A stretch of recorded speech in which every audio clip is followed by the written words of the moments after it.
everyone. I'm reporting in from Mallorca on my cycling today and my breath measurements today. Firstly, I just want to quickly say how I prepared for this ride. Well, first off, I took a rest day yesterday, which happened to fall on a boost day. And I'm always a bit conscious when I have a boost day and there's no exercise. I mean, I kind of quite like it because it doesn't give me too many carbs, because if I'm on a boost day and I'm exercising, I can get allocated a heck of a lot. But, so I think my carb allowance yesterday was 12. I think I had 13, kind of thinking of today and the bike ride. And then today I had obviously what was a high carb day because I added the workout in, and it was obviously 3.5 hours of cycling. Now I knew that the bike ride was not going to be a light effort. It was going to be an intense effort. It was probably going to put requirements on me and put a demand on my body that needed carbs. So I'd had all the carbs yesterday. I switched nicely over to fat burning overnight, despite all those carbs. That will be the subject for another video which I will make, because I think it's quite interesting that when your body starts to get good at the whole metabolic flexibility piece, it actually chooses which fuel is best for which requirement. So anyway, that's a subject for another day. But right now for today, I think the important thing to say is I got up quite early because I knew I wanted to make sure that by 9 o'clock I had fueled well for this ride. It's about 30 degrees heat out here, so it's going to be pretty hot. I think the average temperature for the ride was between 27 and 32 max. So, breakfast time, 7:10, I had quite a big breakfast. I had bread, wholemeal bread obviously. I had a Spanish omelette, which is a combo of kind of egg but quite a bit of potato. And then I had some scrambled eggs, I had some bacon. I also had some fruit, but I didn't really eat much of the fruit at that point. I then came back to my room and waited about an hour and a half, and then I had a protein shake with some chia seeds and also some oat bran. So I felt pretty loaded, and I took my measurement and I blew a 5. In fact, let's just show you a picture of my measurements for the day, because I think they're quite colourful today. So I blew a 5, which actually is pretty unusual when I'm working out. I quite often blow a 3 or a 4 before I work out, but it's very rare. In fact, I don't think I've ever blown a 5 before a workout. But I had focused on trying to get enough in me to make sure I was fueled for that ride. So my morning measurement this morning was a 2.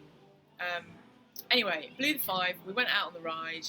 And I had, after the second climb, so we're about probably an hour into the ride by this time, I had a banana. I was also drinking a drink that had 22 grams of net carbs in it and electrolytes. So I was drinking through that. And then we did climb 3. And then after climb 3, I tried to take a gel, which again had some carbs in, but I failed miserably and got it everywhere instead of in my mouth, which is quite amusing. And then ahead of climb 4, I didn't have anything. I was just on the drink still. Then climb 5, actually I didn't have anything then either. But the drink that I had was fairly substantial in terms of, obviously that had the carbs. I'd obviously had the banana.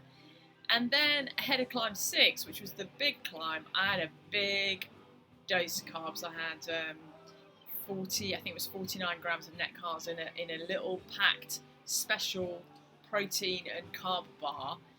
Only 5 grams of protein in the bar. And I also had an espresso, which obviously has got the nice caffeine in it, so it gives you that bit of a kick. In terms of my performance on the ride, it was a really good ride. It was 5,000 feet of climbing. It was 41 miles. My average heart rate was 126. Now, I just give you those stats because 126 is my tempo zone. So it isn't in the low zone 1-2 where I would expect afterwards to get a 1 or a 2. So I think I did an Instagram or a Facebook Live at some point in the ride, and I actually said, I bet I'll get a 3 after this ride. And sure enough, I got a 3 after the ride. About 30 minutes after the ride, I had a special, again, cycling-specific recovery shake which contained 30 grams of protein and another 40 grams or 45 grams of carbs, very little fat. And so as I said, I blew a 3 post the ride. I then went out and had some lunch with my family who were out here. But I had no bread. I only had prawns and padron peppers, which is like a little baby green pepper. And they are sautéed in an olive oil with sea salt. And then after that, I blew a 4. So, you know, I was carb burning still, but I kind of expected that I would be carb burning still because the amount of stress I'd put on my body. Now, fast forward to 5 o'clock this afternoon, I had a cup of tea and a naughty refined carb. I had a Kit Kat that I'd found in my bag, and that was that.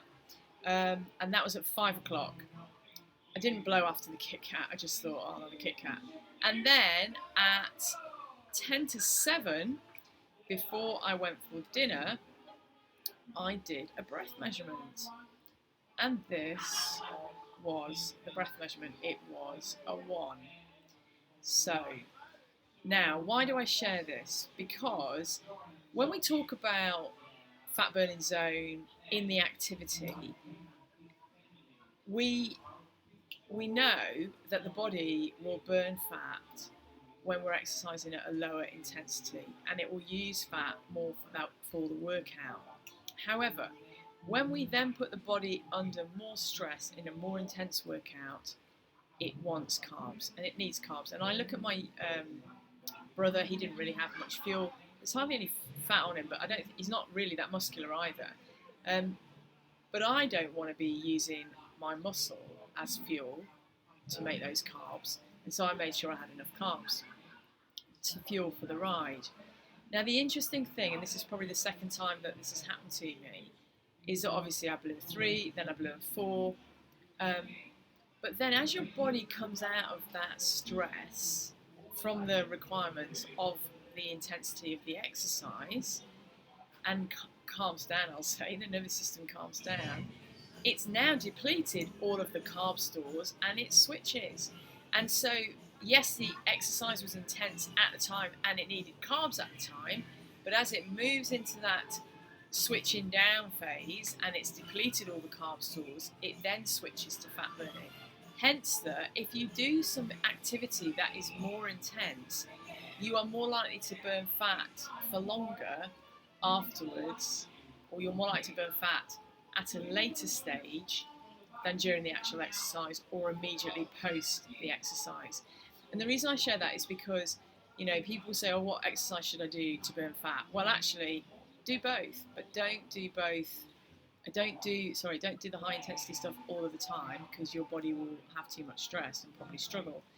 Do both. Do exercise where you're using your fat stores during the exercise, and then do exercise where you're using your carbs, but then you move into a fat burning state afterwards, so a more intense workout.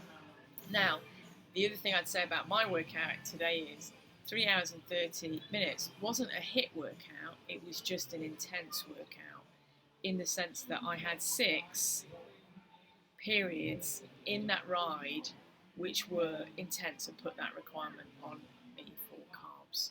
So I just wanted to share that because I have made some videos on workouts and just thought it was quite fascinating how my scores today, I've seen every score, I love it when it's multicoloured like that, but it's really good because actually the body is able to switch between burning fats and burning carbs and to be in that optimum place of fitness, but also that optimum place of high performance.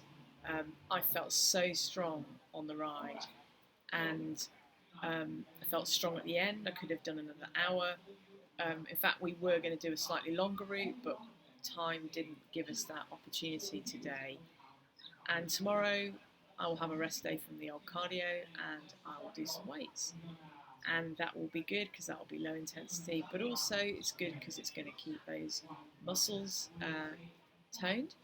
I'm not coming to Mallorca to lose my muscle definition. Anyway, I hope you've enjoyed at least the scenery, even if you haven't enjoyed the video. It's beautiful here.